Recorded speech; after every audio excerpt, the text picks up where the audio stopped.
Welcome to 21st Sports 2015 Season Preview for the Indianapolis Colts. We'll be going over the roster and the season schedule and making predictions for each and every single game in the regular season and going into the playoffs. So actually you have the Colts projected to win the division and make the playoffs. But let's start off with the roster. And under center, Andrew Luck, one of the top quarterbacks, definitely one of the top young quarterbacks in the NFL, is back under center, and he's going to have a phenomenal year. He's coming off a big year last year, as he had 4,761 passing yards and 40 touchdowns, just 16 interceptions, and he also rushed for 273 yards with 3 rushing touchdowns. He even had 2 gains over 20 yards on the ground. So he is a threat with his feet as well as his arm. And now he actually has a running back by his side in Frank Gore. Frank Gore is a big offseason acquisition for the Indianapolis Colts. Frank Gore, a 1,000-yard rusher. He had 1,106 rushing yards last year, and he's gone over 1,000 yards plenty of times in his career. And now with Frank Gore there, he's going to be able to pound it in those short yardage situations, in those goal line situations, and gives Andrew Luck another option. Before, Andrew Luck's had to just carry the team with his arm, and now he's actually got a premier running back. Although Frank Gore is getting up there in age, he's still producing at a high level. He's still one of the top running backs in the NFL, and he is tough. I mean, he's as tough as they come. So then at receiver, another new acquisition, Andre Johnson, as the Colts were busy in the offseason. Of course, they lost Reggie Wayne, but they replaced him with Andre Johnson. Andre Johnson usually gets over 1,000 yards receiving per season. Last year, he just narrowly missed that. He had, I believe, 936 receiving yards. Of course, he didn't really have a quality quarterback throwing him the ball last year, and this year, with Andrew Luck throwing him the rock, he should have a big season. And of course, T.Y. Hilton over on the other side, he's a #1 as well, so they got 2 #1 receivers. This is one of the most talented receiving corps in all of football, not to mention Dante Moncrief and Philip Dorsett and even Griff Whalen. Then at tight end, they got Dwayne Allen, and Dwayne Allen is a very talented tight end, and they also have Kobe Fleener, and they're both capable of catching the ball, so the Colts should have no problems scoring on offense, as their offense should be firing on all cylinders, and they should be scoring through the air and on the ground. So they're going to be a powerful team. They're going to be putting up big points. But let's look at their defense. And their defense is a question mark. You don't know how are they going to perform on the defensive end. They're not quite as talented, but I think they're actually a little bit underrated on their defense. Although, I mean, compared to that offense, who could really compare to that? But let's look at their defense up front. You have Kendall Langford on the end. Then in the middle, you have David Perry as the nose tackle. And then Henry Anderson. They have him as a defensive tackle, but it's a 3-4 system. In that linebacker on the outside, you have Eric Walden, and you have Trent Cole lining up kind of in that elephant position. Trent Cole coming over from the Philadelphia Eagles. That's the big acquisition they had on the defensive side of the ball, and he's definitely a good addition to this defense. They needed to add somebody like Trent Cole. They could have used a little bit more help on defense, but definitely that is a welcome addition to that defense, and especially the position he'll be playing. If he can put pressure on the quarterback, that will help out a great deal. Then the inside linebacker, you got DeQuell Jackson. He's one of the best tacklers in football. And of course, Jarrell Freeman, he's very talented as well. Then at corner, in the secondary, you got Greg Toller and Vontae Davis. They're both talented. And at strong safety, Mike Adams. Free safety, Dwight Lowry.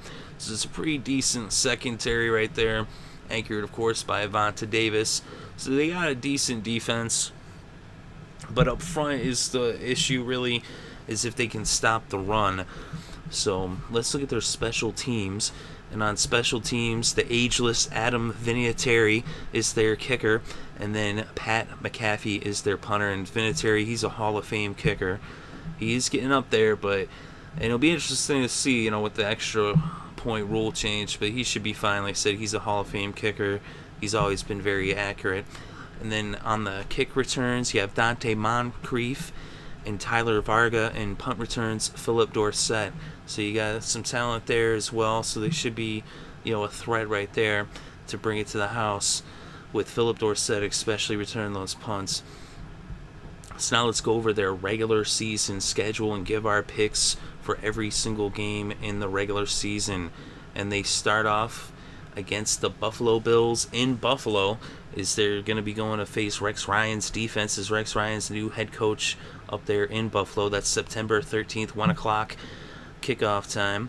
And I believe they'll win this game. I think they can put up enough points. Buffalo's got a tough D, but against this offense of the Colts, even if Andrew Luck has turnovers, he's like a goldfish when it comes to turnovers. He seems to forget them instantly, as if he has a 30-second memory when it comes to interceptions. He gets right back out there and throws a touchdown. He'll throw interceptions, like 4 interceptions, but then he'll throw 4 touchdowns.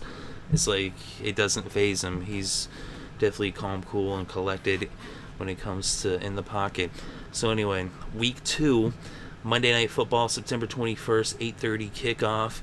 Their first home game of the season. They'll be hosting the Jets, and I believe they'll have no problem with the Jets. The Jets do have a tough defense, but the Colts should be able to force some turnovers, especially against Fitzpatrick, and so I believe the Colts will outscore them no problem in this game. So that'll be 2 wins to start off the season. Then in week 3, September 27th, another Sunday game. This one against the Titans. And they're going to be in Tennessee, and they shouldn't have much problem against the Titans. They should win this game, easily. And so then week 4, October 4th, 1 o'clock, Sunday, they're going to be hosting the Jaguars. And I think the Jaguars are going to be a better team than a lot of people expect, but I still think that the Colts will beat them, especially in Indianapolis, and that'll put the Colts at 4-0 to start the season. Then in week 5, they're going to be playing a Thursday night game, October 8th, 8:25 kickoff, and that's going to be in Houston against the Texans. And this is where I believe they get their first loss of the season against their division rival. And then in week 6, going back to Indianapolis, this one's Sunday night, October 18th, against the Patriots, a rematch of the AFC Championship game. This is a game that everybody's going to be looking forward to, and it's one that people circled on their schedule. And this one's on Sunday night. This could actually break some ratings records. I think the Patriots win this one and hand the Colts their second straight loss of the season. So I think they're going to bounce back, though, in week 7, Sunday game, October 25th, 1 o'clock kickoff against the Saints. It's in Indianapolis, and I'll believe that they get back to their winning ways, as this will start a little win streak for them. They're going to be going to Carolina in week 8, November 2nd. That's Monday Night Football, 8:30 kickoff, and I believe that they will beat the Panthers. They'll be their second straight win after 2 straight losses.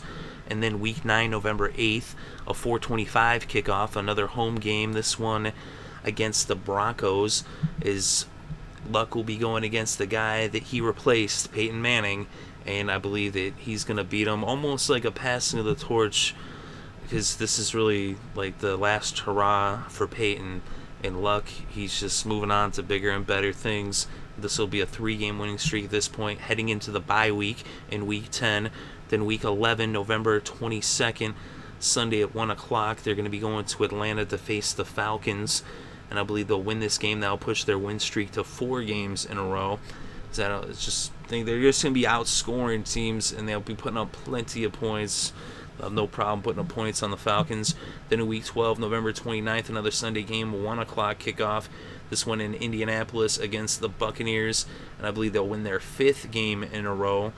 And so then they'll have a 5-game winning streak. It'll be a tougher game than most people expect. I think the Bucs are going to be really good. It's in Indianapolis, though.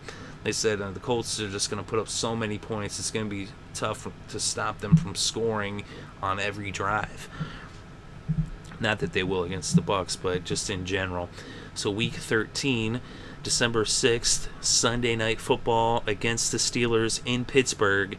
And I believe that this is where their streak ends. I think the Pittsburgh Steelers will then hand them their 3rd loss of the season. We saw last year, Luck had a big game against the Steelers, but the Steelers had an even bigger game as Roethlisberger had 6 touchdowns. I don't think he's going to repeat that performance, but I think in Pittsburgh the Steelers win this one. But the Colts will bounce back in Week 14, December 13th, 1 o'clock kickoff. It's a Sunday game against the Jaguars in Jacksonville. It'll be a tough game, but I believe they'll beat the Jaguars in this division rivalry. And with that win over Jacksonville, they will sweep the season series versus the Jaguars. So in Week 15, December 20th, another 1 o'clock kickoff on Sunday against the Texans the second time, but this time it's in Indianapolis. And I believe they'll beat the Texans this time around and split the season series against their division rivals. And I believe that this game right here, winning this one against the Texans, will be a big difference towards winning the division, along with having swept the Jaguars. And then they do finish off with the Titans. But first in Week 16, December 27th, they got to go to Miami to face the Dolphins on a Sunday. It's a 1 o'clock kickoff, and I think they lose this game to Miami. Miami's a really tough team, and in Miami, I think the Dolphins will win this one. But then in Week 17, January 3rd, against the Titans, their final game, it's at home, and I believe they sweep the Titans by winning this game. So they win 5 out of their 6 division games, and they win the AFC South. So I think they're going to win the AFC South, and that will end up putting them at 12-4. So 12-4 is a pretty good record, but I think with this year, 12-4 actually has them as the number 3 seed. At least that's where I have them, as I think the Patriots will be number 1, Bengals number 2, and the Colts, even though they win the division, they'll be the number 3 seed, so they'll be playing in Wild Card Weekend. And as the number 3 seed, they'll be able to host the game, and I believe actually the Texans will be the number 6 seed. So I think they're going to host the Texans, and they'll face the Texans for the 3rd time. And this one will be in Indianapolis because they'll have had the advantage having won the division, and being that it's in Indianapolis, I believe that the Colts will win and head on to the next round of the playoffs, having beaten the Texans for the 2nd time in the season, both times at home. Although that is tough to do. But then in the divisional round, I have the Colts going up against the Bengals. The Bengals, the number 2 seed, and the Bengals will be hosting that game. It's in Cincinnati. The Bengals have struggled in the playoffs in the past, but the Bengals are tough in Cincinnati, and I think that the Cincinnati Bengals will be able to beat the Colts. It'll be somewhat of an upset, even though it's in Cincinnati, but that's where the season comes to an end. It'll be so close to getting back to the championship game, like right there on the verge, but fall just short. Although a lot of people have the Colts picked to go, all the way and even win the Super Bowl, and I can understand why with the additions that they made. I mean, they were in the AFC Championship game, and they made some big additions, especially with Frank Gore. They upgraded big time at running back. So, I mean, conventional wisdom would say that they would be, in the Super Bowl. It would only make sense, but sometimes we've seen in the past, in other sports especially, that just because you go out and get the best players on paper doesn't make the best team. And I have them winning the division. I just don't know that they're going to necessarily go further right away. Football, though, is the one sport where teams can get better instantly. So I could be wrong there, and maybe they will go all the way. But I think next year is more likely the year for them to actually make that run to the Super Bowl, as opposed to this year once they've been together for a whole season, and then when they're together going into the next season, 2016, I think that's when they win it, not quite just yet. So I could be wrong, but that's just how I have it. Let me know what you think in the comments section below. Definitely interested in your opinions about the roster changes, and also this is the team that had the most roster well, not quite, the Eagles too, but they had some big roster changes, definitely some big improvements to their roster. So definitely interested to read your thoughts and opinions about that. Also, what do you think about the schedule, and what do you think about my predictions, and where do you see the Colts going in 2015? Do you think they're going to win the division title, and what do you think they're going to do in the playoffs? Do you agree with me or disagree? Either way, I'm interested to read your thoughts and opinions. Thank you very much for listening. It is greatly appreciated. I hope you're having a good day, and have a great weekend, and enjoy all the sports.